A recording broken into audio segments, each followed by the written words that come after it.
நடிகர் Jackie Chan இஸ்லாத்தை ஏற்று முஸ்லிமா மாறி இருக்கிறாரு. அங்க அவர் இஸ்லாத்தை ஏத்துக்கிட்டு அதுக்கடுத்து அங்க இருக்கக்கூடிய ஆலிம்களோட போய் போட்டோ எடுத்துருக்காரு. இஸ்லாமிய அறிஞர்களோட போட்டோ எடுத்து ஜாக்கி ஜான் இஸ்லாத்தை ஏற்றிருக்கிறாரு. இப்போ இப்படி ஒரு இஸ்லாத்தை ஏற்றதுக்கு அப்புறம் சைனா அவருக்கு பெரிய ஒரு தடை விதிச்சிருக்காங்க. நீ முஸ்லீமா இருந்தா இந்த நாட்டில் நீ இருக்கக்கூடாது அப்படின்னு சொல்லி அவருக்கு ஒரு கண்டிஷன் போட்டுக்கிறாங்க. உடனே ஜாக்கி ஜான் என்ன பண்ணிருக்காரு, நான் முஸ்லீமா தான் இருப்பேன், என்ன நீங்க வெளியேற்றினால பரவாயில்லன்னு சொல்லிட்டு தாம் பிறந்த நாட்டை விட்டு சைனாவை விட்டுட்டு அங்க இருந்து வெளியில கிளம்பி வந்திருக்காரு. அப்படி ஜாக்கி ஜான் வெளியில வரும்போது அங்க சைனாவுடைய ஏர்போர்ட்ல அங்க ஒரு கடைசியா கொடுத்த ஒரு பிரஸ் மீட், அந்த பிரஸ் மீட்ல ஜாக்கி ஜான் கதறி அழுத அந்த சம்பவம் ஒரு பெரிய ஒரு கண்ணீர் சம்பவம். சரி, இப்படி ஒரு மெசேஜ் வாட்ஸ்அப்ல வேகமா பரவுது. ஜாக்கி ஜான் அவர் வந்து இஸ்லாத்தை ஏத்துக்கிட்டாரு அப்படின்னு சொல்லி ஒரு மெசேஜ் பயங்கர வேகமா ஃபார்வர்ட் ஆகுது. இந்த செய்தி உண்மையா இல்ல உருட்டா?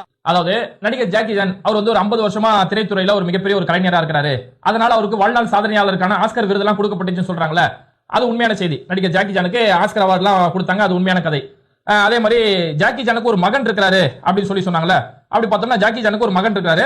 அவருடைய மகன் பேர் வந்து ஜெய்சி சான், அவருடைய மகன் பேரு. ஆனா அந்த மகன் அவர் வந்து ஜாக்கி ஜான் வந்து தன்னோட மகனை வந்து நடிகராக்கணும்னு சொல்லி பார்த்தாரு. ஆனா அவருடைய கனவு கனவாவே ஆயிப்போச்சு அப்படின்னு சொல்லி சொன்னாங்களே, இது பொய்.